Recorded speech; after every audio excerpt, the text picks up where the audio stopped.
अस्सलाम वालेकुम दोस्तों, आप सभी को आज के नॉलेज ऑफिशियल चैनल में तहे दिल से हार्दिक स्वागत है। तो दोस्तों, आज हम लोग क्लास 9th का चैप्टर 29 हम लोग आज पढ़ेंगे और समझेंगे, उसका क्वेश्चन सॉल्व करेंगे। तो चलिए, समय का कदर करते हुए सीधे हम चैप्टर पर आते हैं।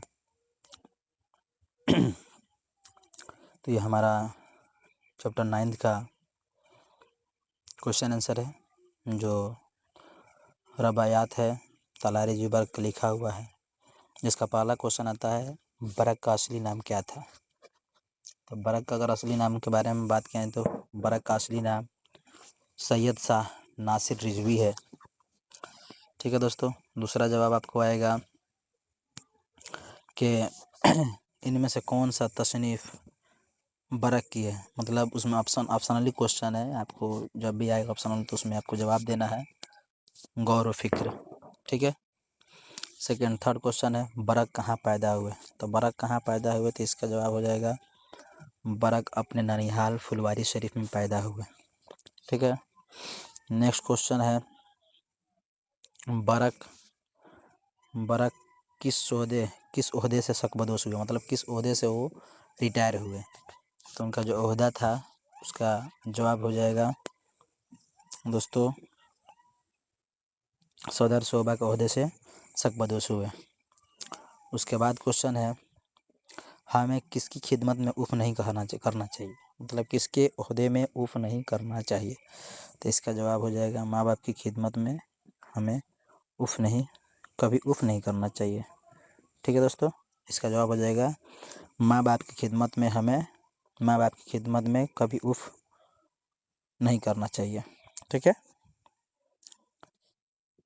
है दोस्तों। नेक्स्ट यहाँ पे आपका हो गया है, माँ बाप की खिदमत में कभी उफ़ नहीं कहना चाहिए। तो यहाँ पर नहीं कर लीजिएगा अपना, है ना, नहीं हो जाएगा। नेक्स्ट उसके बाद अब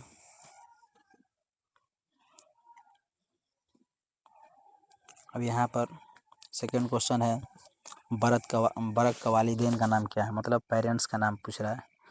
तो पेरेंट्स का नाम में हो जाएगा आपका बरक का वालिदैन का नाम में वालिद का नाम सैयद शाह कायम रिजवी और वालिदा का नाम आपको दिख रहा है, वालिदा का नाम महमूदा खातून था। ठीक है दोस्तों, वालिदा का नाम महमूदा खातून था। उसके बाद आपको आएगा, हमारे तरक्की का जीना क्यों। हाँ दोस्तों, तो इसका जवाब यहाँ पर दिया है, हमारे तरक्की का जीना मतलब सीढ़ी क्यों गुम हो गया है। यहाँ पर जो है आपको कर लेना है हो गया है, यहाँ पे जो है आपको लिखना है क्यों गुम हो गया है ना दोस्तों। यहाँ पे अपना से हो गया है कर लेना है। ठीक है दोस्तों, हमारे तरक्की का जीना क्यों गुम हो गया है। उसके बाद हम लोग चलते हैं,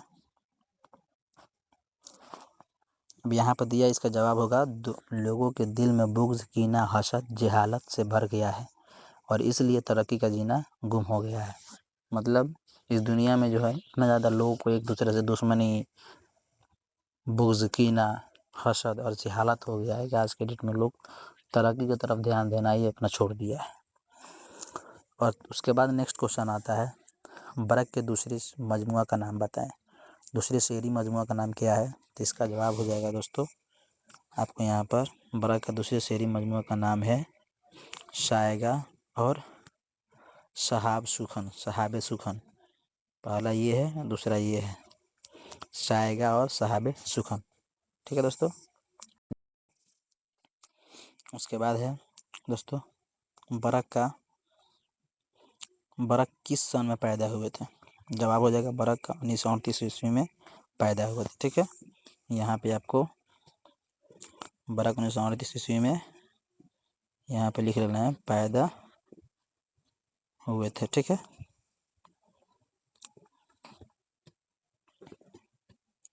अपना से कंप्लीट कर लेना है।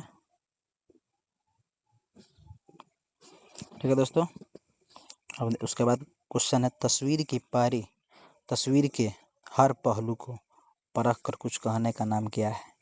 तस्वीर के हर पहलू को परख कर कहने का क्या नाम क्या है, उसका जवाब आएगा दोस्तों। यहाँ बहुत ही शानदार लाइन लिखा है, तस्वीर के हर पहलू पर कुछ कहने का नाम तनकीद है। ठीक है दोस्तों, हर पहलू को परख कर कुछ कहने का नाम तनकीद है। ठीक है दोस्तों, नेक्स्ट हम लोग चलते हैं। अब दोस्तों यहाँ पर सवाल आता है, जो चीज़ मर जाने वाली है उसे हम क्या कहते हैं? तो ये आप लोग को भी मालूम है कि फ़ानी कहते हैं। जो चीज़ मर जाने वाली है उसे हम फ़ानी कहते हैं। ठीक है, अब यहाँ पर आता है तफसीली गुफ्तगू।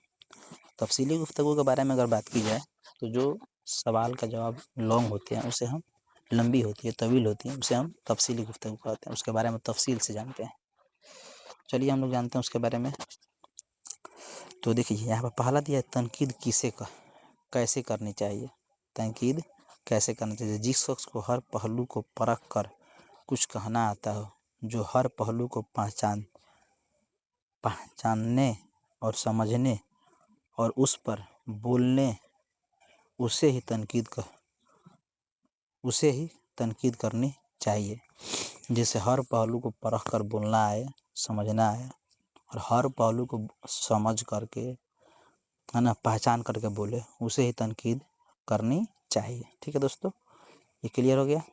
अब इसके बाद देखिए, इसके बाद यहाँ पर चौथी रुबाई में क्या कहा गया है, तफसील से लिखें। तो चौथी रुबाई में शायर कहता है कि माँ बाप जब तुम्हें आवाज़ दें, पुकारे तो देर ना करो, जल्द, ये है जल्द, है ना, ये जल्द है, जल्द खिदमत में हाजिर हो, और कुछ नुकसान भी हो तो पछताओ मत, और माँ बाप की खिदमत में कभी उफ न कहें जो अब जवाब न दें। ठीक है ना दोस्तों, ये मतलब आपको कभी भी माँ बाप की अगर खिदमत की अगर मौका मिले, अगर वो लोग आवाज़ दे के बाबू आओ, बेटा आओ, तो वहाँ पे जो है हमको उफ नहीं कहना है, बल्कि उनके खिदमत में हाजिर हो जाना है। अगर कुछ चीज़ अगर हमारे छूट रहा है, नुकसान भी हो रहा है, तो उसके बारे में नहीं, क्योंकि माँ बाप ने कहीं ना कहीं आपको पालने पोसने में कितना सारा परेशानियों को, तकलीफ़ों को झेला होगा, कितने सारे नुकसानों को झेला होगा। तो कहीं ना कहीं अगर हमारा एक नुकसान से अगर उनको खुशी मिलता है तो हमें उफ नहीं कहना चाहिए। ठीक है, ठीक है दोस्तों, नेक्स्ट हम लोग चलते हैं। अब दोस्तों देखिए यहाँ पर दूसरा क्वेश्चन आता है, दूसरी रुबाई में शायर ने क्या पैगाम दिया है। तो इसका जवाब देते हुए हमको बोलना है, दूसरी रुबाई में शायर ने ये पैगाम दिया है कि चारों तरफ इंसानों का रेला है, मतलब भीड़ है ना, और इस रेला में लेकिन भीड़ है फिर भी, लेकिन मतलब इंसानों का रेला है, भीड़ है, फिर भी मौत के बाद अकेला ही दफन हो जाता है, अकेला ही जाता है ना, अकेला ही जाता है, दफन होता है। और किस लिए दिल में इतना तमन्ना रखना जब इस दुनिया में रहना ही नहीं। तो इसमें परेशान, है ना, दिया है यहाँ पर, इसमें परेशान होने की क्या ज़रूरत है ना, यही बात कह रहा है शायर कि जब हमको दुनिया में रहना ही नहीं, तो हमको इतना भीड़ का रेला है, फिर भी हम अकेला ही जाना है, कुछ लेके भी नहीं जाना है, और उसके बावजूद भी हम लोग परेशान होते हैं कि हमको ये करना है तो वो करना है, घर बनाना, मकान बनाना, तो ये ज़मीन खरीदना, दौलत, धन दौलत के चक्कर में हम लोग लगे रहते हैं। लेकिन हम लोग को ये समझ में नहीं आता है कि भाई हमको इस दुनिया में तो रहना नहीं है, तो दुनिया फ़ानी है, सबको चले जाना है, तो हमको उसके लिए सोचना है जहाँ पर हमको हमेशा रहना है। ये चीज़ शायर करता है। ठीक है दोस्तों, नेक्स्ट हम लोग चलते हैं। उसके बाद क्वेश्चन आता है बरक़ का तारुफ। बरक़ का तारीफ मतलब उसके बारे में बयान करना है, उसके बारे में बताना है। तो बरक़ का असली नाम सैयद शाह नासिर रिजवी है। उनके वालिद सैयद शाह मोहम्मद कायम रिजवी और अपने ज़माने के मशहूर शायर हुआ करते थे, शायर और ख़तीब थे। और बरक़ की पैदाइश सन 1938 ईस्वी में हुई। ठीक है, तो दोस्तों इतना हम बरक़ के बारे में बता दिए, काफ़ी है। उसके बाद आता है जिद, मतलब किसी भी लफ्ज़ को जिद मतलब होता है उल्टा, तो किसी भी चीज़ का, किसी भी लफ्ज़ को हम जिद बताते हैं मतलब उसका उल्टा बताना है। तो यहाँ पर दिया है दोस्तों तारीकी का रोशनी हो जाएगा। तौसीफ़ मतलब बड़ाई, किसी की तौसीफ़ बयान करना मतलब बड़ाई बयान करना, तारीफ़ करना। तो उसका तारीफ़ का हो जाएगा यहाँ पर बुराई, हिज्जो। हम लोग दो बातें जानते हैं, बुराई करना या हिज्जो करना, मतलब उसके बुराई करना। हिज्जो उर्दू वर्ड हो गया, और बुराई आपको हर आदमी जानता है। उसके बाद यहाँ पर दिया है तीसरा हसरत, हसरत का खुशी हो जाएगा। और उसके बाद यहाँ पर दिया हुआ है नफ़रत, तो नफ़रत का मोहब्बत हो जाएगा, ज़मीन का आसमान हो जाएगा। ठीक है दोस्तों, ये आपका जिद कंप्लीट हो गया। अब इसके बाद हम लोग नेक्स्ट चैप्टर में चलते हैं। अब देखिए दोस्तों, यहाँ पर जमा बताने के लिए बोला गया है, जमा बताएं। तो आपको लिखे जब आएगा वहाँ पर दरस, तो दरस का जमा हो जाएगा दरूस। ठीक है, यहाँ पर दरूस है।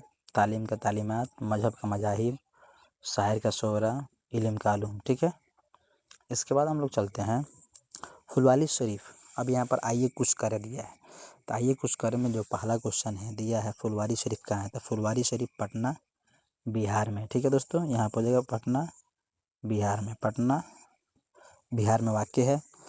और हिंदुस्तान के मशहूर सूफ़ी बुजुर्गों का नाम मालूम कीजिए। तो हिंदुस्तान का मशहूर और मारूफ जो बुजुर्गों का नाम है वो पहला है ख्वाजा गरीब नवाज, जिसको ख्वाजा मोइनुद्दीन चिश्ती रहमतुल्लाह अलैह के नाम से भी जानते हैं। दूसरा है ख्वाजा निज़ामुद्दीन औलिया रहमतुल्लाह अलैह। और तीसरा है और अमीर खुसरू रहमतुल्लाह अलैह वगैरह। ये जो हैं बुजुर्गों का नाम है जो आपको हिंदुस्तान के बहुत ही मशहूर सूफ़ी बुजुर्ग हैं। अब इसके बाद आते हैं लास्ट में, यहाँ पर दिया हुआ है बिहार शरीफ में किस सूफ़ी बुजुर्ग का मज़ार है बिहार शरीफ में।